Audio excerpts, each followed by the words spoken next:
Hey guys, how's it going? DOJ2 here, and welcome back to Outriders. Well, not welcome back to it because currently it's in maintenance, but welcome to our first update video on the channel for Outriders. So, right now, recently, Outriders went down for maintenance. We got a tweet out that's saying, you've got questions, we got answers, and actually they have a lot of answers. Just wait, this is going to be a pretty big video.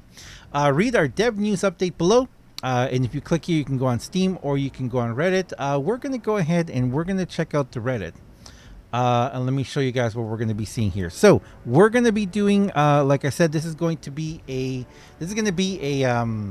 update video.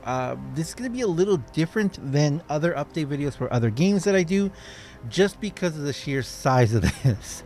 Outriders, the developers of Outriders, are definitely putting a lot of time and attention into the game and to communicating with us about all this. So not unlike other games that I've covered in the past, at the beginning there is a lot of communication with the development team. Hopefully this will last. So let's go ahead and jump into it, guys. We've got the Outriders post-launch dev news updates. So this was updated 3 hours ago. I don't know why they're calling it post-launch update. Basically, these are the updates for today is, let me double check today. Today is the 8th, April 8th, 2021. We've got, hello everyone. We'd like to thank everyone in the Outriders community for your patience, support, and assistance. Everyone on the Outriders team has continued to work hard on improving the game, and we'd like to share news about things we're focusing on. Please use the below index. They have an index, guys. These are not just the other updates. This is the index. We're going to talk about the patch news, patches for crashes, matchmaking, etc. A community appreciation package, very cool. Launch window players are getting a thank you package. Inventory wipes and restorations, what they're doing about that. Rebalancing a few things, including bullet skills. And please let me know. I know I am doing a stream right now. If you are watching the stream right now, please let me know if the volume is too loud on the music. If it is, we can turn it down a little bit. Rebalancing, that's really good, including bullet skills. Too bad. I hope they don't nerf them. Multiplayer stability and connection, that is a huge one because we are seeing a lot of difficulties and problems with the crossplay and multiplayer. And launch connectivity post-mortem. There are also a bunch of other helpful links here. You have all this information, and of course this is on Reddit. And don't worry, I will go ahead and put a link to this so you can just go straight to it and go through it all. So let's go ahead and start with the patch news. And in the patch news we have wait, where's the patch? There it is. Patch news. First patch. This is our first big patch for the main Outriders game. As of today, deployment of this patch is scheduled for next week. So this is what's happening right now. First patch. Once platform has been updated to the same patch version, crossplay across platforms will become viable again. So hopefully, it does seem like they have been focusing on this. Hopefully, it does seem that we are seeing some changes in this sense. Thank you for letting me know about the sound. Yes, we will turn it down a little bit more. Bloop, bloop, bloop, bloop, bloop. There. Hopefully that is now better. So hopefully we will be seeing these the crossplay become viable again, which is a huge one, huge, awesome thing that we're going to see crossplay come back again. Overall stability improvements for the matchmaking service. That's problem 2. Crash fixes will fix the multiplayer crash. Could result in the client players having their inventory wiped. Huge one. We'll fix the crash of completing a bad day quest. We'll fix the crash that occurs in no man's land. There's a bunch of crashes here that are being fixed. HUD disappearing in certain cases. So definitely nice to see that they are definitely working on this in the PC specific, which is for me. They will fix a performance issue where GPU is not being fully utilized. This should help with stuttering in DX1112 issues. That is a huge one. I'm very happy that they're doing this because, yes, I have talked about this. We have had a little bit of problem with this. And additional fixes and changes are being worked to be delivered via our later follow-up patch. So not only are they giving us information, like the patch updates, they're also letting us know that they are working on a follow-up patch. So after the patch, we have more information coming to us I gotta say, really awesome to see that. So let's go ahead and we're gonna jump back to the index, and from there we're gonna go to the next one. There we go, which is going to be the Community Appreciation Package. Let's check out what this is. Community Appreciation Package. After working on Outriders for more than 5 years, we were as disappointed as you that the launch weekend did not go as planned. We ran into connectivity issues, which we explained in full here. So they did say, that there were the server issues and all that happened. Really cool to see them not only address it, but they're also doing something about it. Throughout all this, we really appreciate all your messages of support and encouragement, and they helped us power through and improve the situation. We would like to thank each and every one of you beyond just saying it. However, we would like to confirm that we are working on a small appreciation package for our launch window players. We're still working through the exact details of it, but our intentions are as follows. All players who played between March 31st and April 11th are eligible. So, you can still play it right now and still be eligible. Any players outside the above window, but for whom we will have performed an automatic inventory wipe restoration, are also eligible. I heard about this. Ouch. Your highest level character will receive a level appropriate legendary weapon, a level appropriate amount of titanium, the amount frustration, which is otherwise unobtainable at this moment in time. The irony here was not intentional, but it is fitting. And these are our intentions, but the details are subject to change based on what is technically feasible for us to do. We are still determining when the appreciation package will be delivered. So kind of cool to see that they are doing compensation for the issues and problems that they occurred. That's pretty cool. Again, this is not unlike other games that I've covered and we've played, where we've seen some major inventory wipes and some major issues, and then they do try and do some compensation later on for it. Let's talk about the inventory wipes and restoration. We believe that the rate of this bug appearing should be greatly reduced once the upcoming patch, which is the one that's happening right now, has been published. With crash fixes in place, we intend to run a one-off mass restoration. Here are intentions for this restoration. Restoration should take place on a specific date and should be a one-time event. The exact date is to be considered, not to be determined. But we're hoping for this to occur in the upcoming week. We will update you when we have confirmation of date and timings. We will only be able to restore the most valuable tiers of items lost. For example, epics and legendaries. We will be unlikely to restore an inventory full of blue gear because it would be too much. The restoration fee should be additive to your inventory. It should not replace your current inventory. Restore items may not have the exact same stats as the lost items.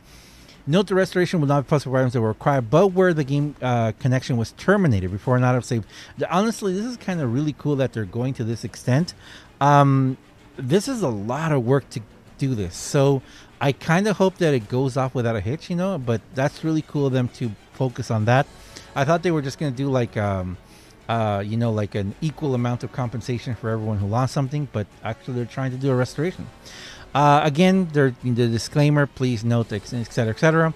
And this is the important part for a lot of people who did lose accolades. The accolades wipe issue is something we're again looking into whether we can run as part of such a one-off restoration, or whether we will need to tackle these cases on a one-to-one basis. Wow. Accolades are a more complex piece of data per profile than a piece of equipment. So working through a solution here is taking a little more time. So good to see that they are also looking at that.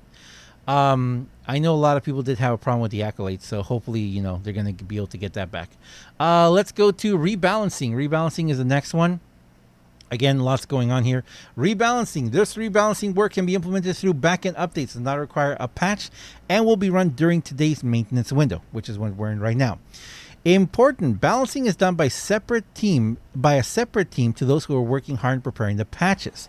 Rebalancing does not impact that should be your progress or our progress, I guess, towards our progress towards patches or reduce our ability to resolve bugs. General balance notes. Historian, Bounty Hunt, and Monster Hunt quests no longer grant legendary items for each subsequent completion. So, unfortunately, I know with the Monster Hunt, and I did hear Historian people were doing this, where if you just ran it over and over and over and over again, you were able to get yourself legendaries. I know a lot of people were farming them that way.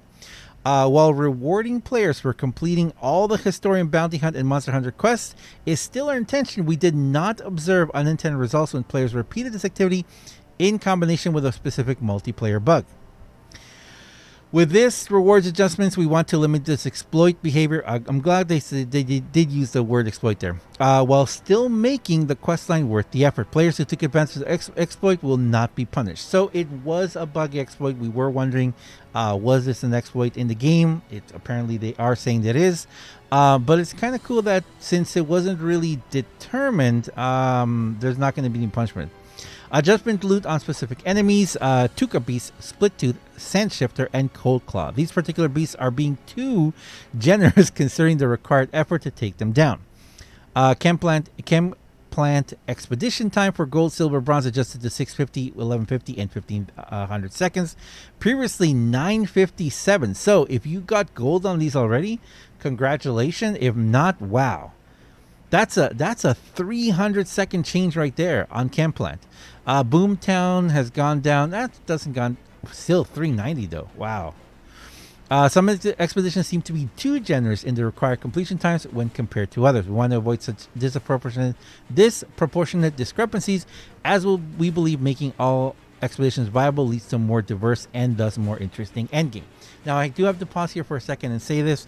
I do think this is a good idea in some cases, because the problem is, we've only been out for a week. The game's only been out for a week, and I've already heard from some people that they're bored of the game because, well, they put in like 100 hours into the game or more in this first week. And yeah, I understand that. Like, if you put 100 hours, most people have, a couple hours a day to play. They're not going to consume the content that fast. But of course, it's all just a matter of how much content you have and how fast you consume it. I know that a lot of people were running those expeditions over and over and over and over again. And like I said, I did hear several people being disappointed that there was nothing else they could do. They got all the gold, they got all the all the legendaries they wanted. So basically doing something like this, I think, is a really good balance of time to the effort put in, because you do want to kind of have a good chunk of time there to be able to the replayability, to be able to expand the fun and the replayability of the game. Critical damage multiplier and tactical assault rifle reduced to 165, previously 175. Critical rating damage multiplier and marksman rifle reduced to 250, previously 300. Wow, so these sound like they're all just nerfs.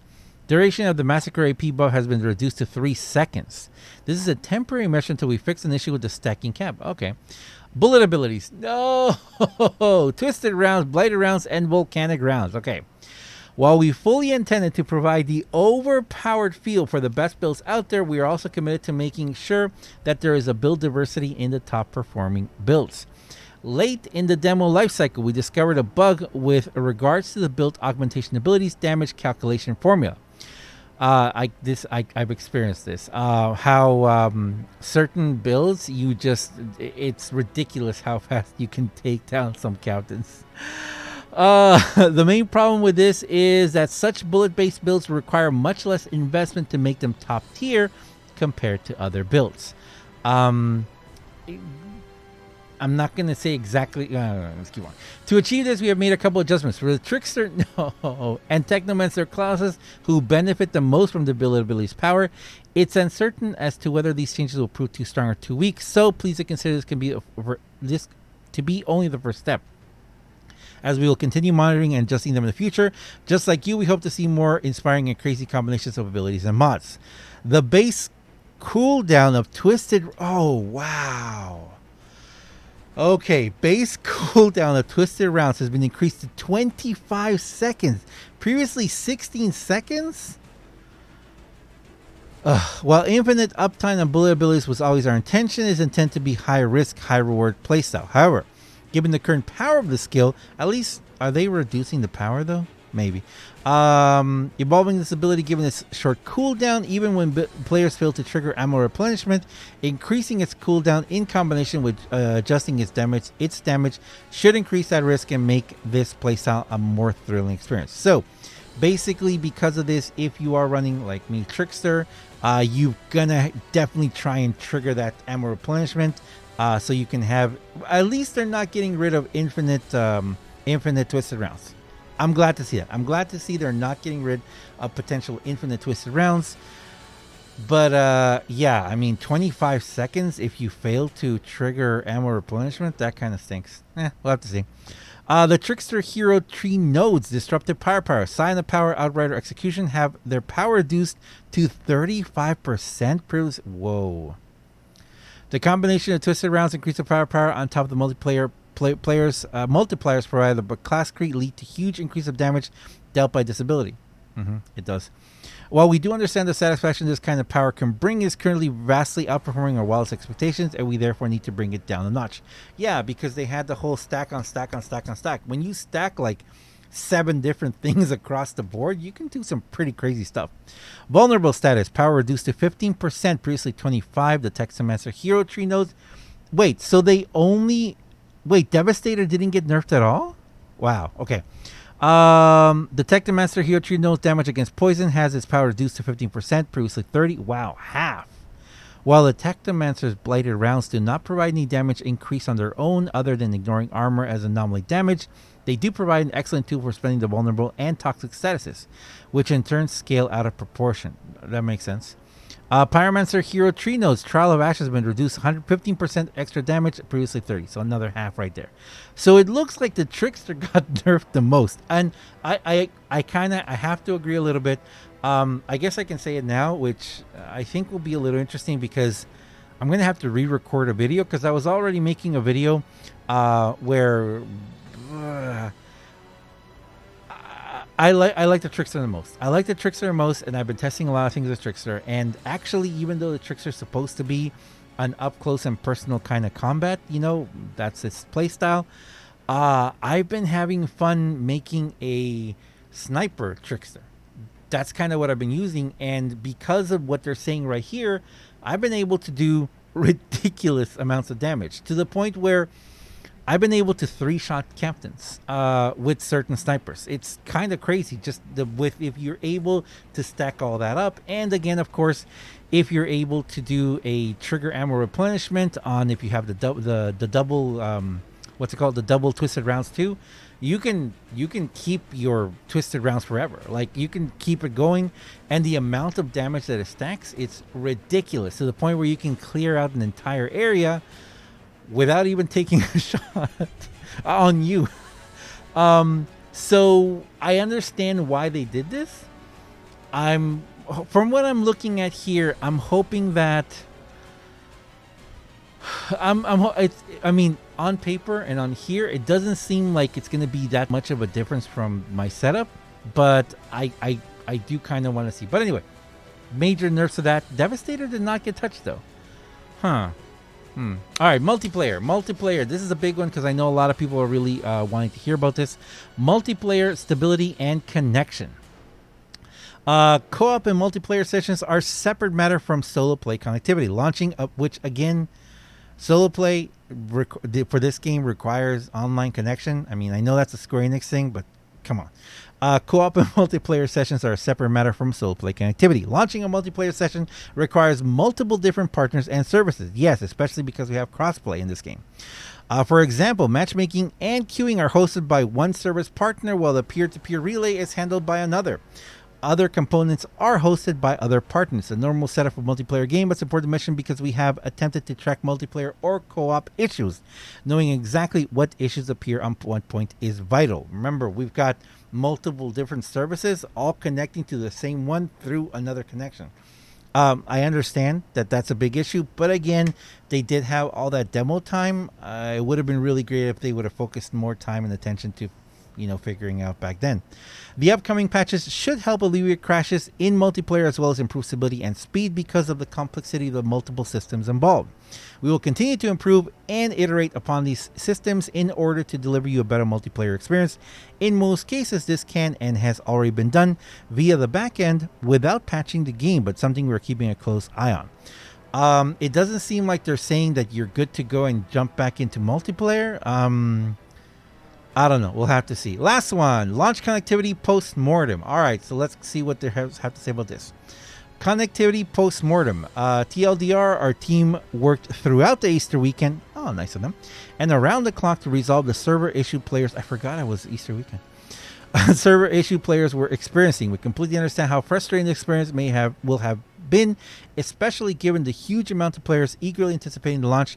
We had enough server scaling capacity, but our extremely externally hosted database was seeing issues that only appeared as at extreme loads. Square Enix. Square Enix. While committed to full transparency with you today, just as we have been over the past year, we won't give you the expedited server demand with blah blah blah blah. Tech heavy answer. If you want to read this again, I'll leave a link here so you guys can kind of see what's going on there. They're kind of explaining what they're doing here, but again, as far as they are saying, the connectivity issues should be fixed and should be working. As I did say on a video that I recently released, I actually wasn't able to really play much Easter weekend, so I didn't really get to experience the whole server issues, but I know there were people that for like 2 solid days, they just weren't able to play. Which again, kind of brings back to the whole, whenever a new game is released, all these issues that are coming and going, So it's one of those matters. But anyway, that's all for the updates, guys. I'm going to leave you guys a link down below so you guys can check all this. Like I said, this is on the Reddit. You can also check it out on Steam if you want. But very cool to see this. This is a huge amount of updates, although I would kind of like to see maybe a little bit more of a concise, like the bullet points of the main things. And the other thing too is that even though they did talk about appreciation package and the inventory weapon restoration, it hasn't really happened yet. So just they're working on it. And out of all of this, the only thing that I can see that for sure is happening is that they're nerfing they're nerfing everyone but Devastator. They're nerfing everyone, and also supposedly the server issues and multiplayer is coming back. Again, do I recommend you just fully jump back into multiplayer? I would be, a little hesitant to do it just in case, because it is a brand new update. Maybe give it a second. Wait till they, they're what's it called? Wait till they have another post-mortem, or like the post patch. Make sure everything is okay, everything is good. But I am really looking forward. I'm definitely looking forward to having that multiplayer across the crossplay, because that's one of the biggest selling points of this game. The fact that you can have multiplayer with people on different consoles and on different services is huge. It's actually one of the biggest selling points of this game, I feel. And the fact that it hasn't worked for a solid week, and when it has worked, people have lost inventory. That's kind of, it kind of sucks. But it's good to see they're communicating it. Hopefully the game will be back up soon. Currently, I'm still down for maintenance, but I'm seeing people saying that it's back up for PC. So we're going to have to jump in and keep having some fun. But I'm going to leave it there, guys. As always, I am DUJ2. If you guys enjoy this video, if you enjoy what I do on my channel, please do me a huge favor and have yourself a fantastic day. If you're watching the stream, don't go anywhere. We're going to try and play a little bit. Outriders, man. Love this game. Thanks a lot, guys.